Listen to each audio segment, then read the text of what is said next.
Bismillahirrahmanirrahim. Assalamualaikum warahmatullahi wabarakatuh. Alhamdulillahirabbil alamin. Wassalatu wassalamu ala asrafil anbiya'i wal mursalin wa ala alihi wa sahbihi wa man tabi'ahum bi ihsan ila yaumiddin. Amma ba'd. Kembali kita bertemu, puji syukur tentunya kepada Allah yang telah mempertemukan kita masih dengan tema Ulumul Quran, dengan topik Ulumul Quran dengan tema tentang Makkiyah dan Madaniyah. Jadi maksud adalah surat-surat atau ayat-ayat tentang Makkiyah dan Madaniyah. Tapi sebelumnya mari kita kembali ke fase penyeragaman dan persalinan Al-Quran, dimulai pada zaman Utsman bin Affan. Ketika itu banyak sekali naskah-naskah Al-Quran dihanguskan atau dihilangkan atau dibakar karena tidak lagi standar dengan mushaf induknya, yaitu Utsman, ya, mushaf Utsmani. Di dalam perkembangannya mushaf Utsmani ini ada ilmu rosem dan dobet. Ilmu rosem ini adalah kerangkanya huruf, ya, dan dobet adalah tanda baca, ya. Jadi sebelum Khalifah Utsman, Al-Quran itu tidak ada tanda bacanya, bahkan rosemnya pun tidak beraturan, ya. Sejak di zaman Khalifah Utsman bin Affan maka berkembang, ya, dengan adanya rosem kerangka huruf dan sekaligus adanya dobet atau tanda baca. Ini dimaksud adanya rosem dan dobet ini agar keaslian tulisan ataupun membacanya Al-Quran sesuai dengan mushaf induknya, yaitu mushaf Utsmani. Tentang ilmu Makkiyah dan Madaniyah, ini sesungguhnya para sahabat, ya, benar-benar menjaga dan menghafalnya. Juga para tabi'in dan tabi'ut tabi'in dan sampailah ke kita, ya. Adapun konsep-konsep Makkiyah dan Madaniyah, ada ulama membagi ada 3, walaupun ini masih ada beda pendapat. Yang pertama tentang konsep zaman, ya.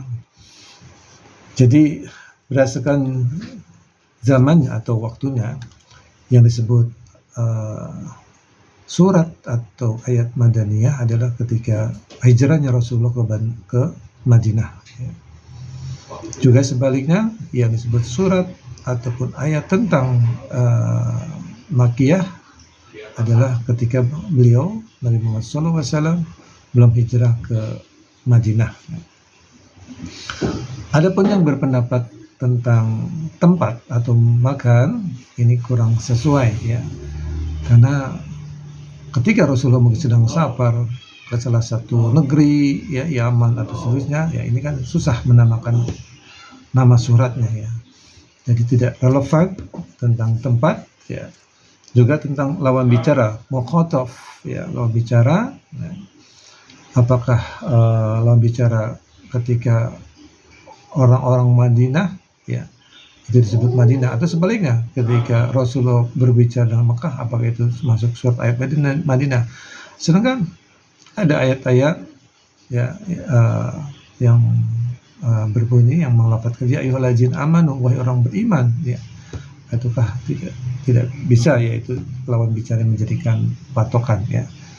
Karena orang beriman itu, ya, seluruh dunia, seluruh umat Islam, ya, bukan hanya Mekah dan Madinah. Jadi sekali lagi konsep yang paling tepat untuk menentukan surat dan ayat itu Makkah atau Madaniyah, Makkiyah atau Madaniyah adalah tentang zaman, ya. Jadi berdasarkan tentang tempatnya atau berdasarkan tentang zaman atau waktu beliau hijrah atau sebelum hijrah. Adapun secara spesifik atau dhawabit tentang Makkiyah, surat-surat dimulai dengan huruf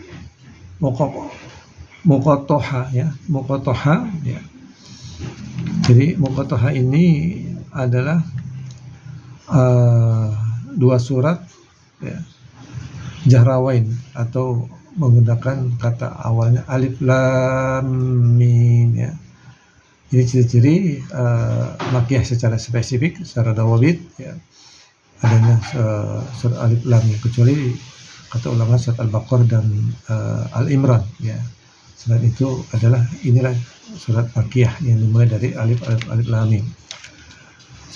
Itu yang pertama, spesifik makiyah atau dawabitnya makiyah. Yang kedua, surat-surat yang di dalamnya terdapat kisah para nabi dan umat terdahulu, juga kisah Nabi Adam alaihissalam dengan iblis, maupun ya, kecuali surat Al-Baqarah ya. Inilah secara spesifik surat makiyah. Dan dawabit atau secara spesifik madaniyah ada terdapat kalimat ya ayyuhallazina amanu ya, ciri-ciri daripada atau karakteristik surat madaniyah dengan diawali dengan ya ayyuhallazina amanu. Yang kedua, terdapat penjelasan tentang faraid, yaitu tentang warisan ya, dan hudud ya, tentang hukum ya. Inilah ciri-cirinya atau karakteristik dawabit madaniyah. Juga setiap surat yang berisi pemberian izin berjihad dan juga penjelasan hukum-hukumnya ya. Jadi yang berisi pemberian izin berjihad ya. Yang keempat, yang berikutnya, di dalamnya menyinggung tentang orang-orang munafik ya. Juga ayat-ayat tentang perdebatan ya, karena di situ ya di Madinah kan tidak hanya orang kafir Quraisy aja ada di situ ya, juga masih ada orang Yahudi ya, juga masih berdomisili di Madaniyah. Jadi banyak perdebatan yang terjadi di sana. Adapun karakteristik makiyah dari gaya bahasa atau uslubnya ya, itu gaya bahasanya kuat ya, dalam memberi pesan ya, kuat ya, jadi kata-katanya singkat, pendek, padat ya. Dan ayat-ayatnya juga pendek-pendek dan argumentasinya kuat ya. Ini ciri-cirinya, ciri-ciri daripada karakteristik makiyah ya. Jadi gaya bahasanya, pesannya begitu kuat ya, dan pendek-pendek ayatnya. Tentang pembahasannya berisi tentang penguatan atau takrir akidah ya, dan tauhid ya. Ini ciri-ciri surat ataupun ayat tentang karakteristik makiyah. Adapun karakteristik madaniyah, gaya bahasanya ya, yaitu gaya bahasanya lebih jelas, lebih detail ya, bayin ya, memiliki pesan yang mudah dimengerti ya, karena secara panjang lebar, secara detail. Kebanyakan suratnya atau ayatnya panjang-panjang, ini cirinya ya. Berbeda dengan Mekah yang ayatnya pendek-pendek ya. Dan tentang tema pembahasannya di Madaniyah, penjelasan ibadah yang tentang ibadah dan muamalah secara terperinci ya, ibadah dan muamalah hubungan dengan manusia ya. Juga mengungkap perilaku orang-orang munafik ya, keadaan mereka beserta bahayanya ya. Ya tadi ya, karena banyak orang munafik, orang kafir, tetapi sungguhnya mereka belum mau masuk Islam, tapi karena takut ya, takut, maka dia berpura-pura masuk Islam. Itulah orang munafik ya. Yang ketiga, ya, topik bahasanya ditujukan pada ahli kitab dari kalangan Yahudi dan Nasrani ya. Ini banyak sekali surat-surat tentang itu ya. Wallahu a'lam bishawab ya. Sampai ketemu di episode berikutnya. Barakallahu fiikum.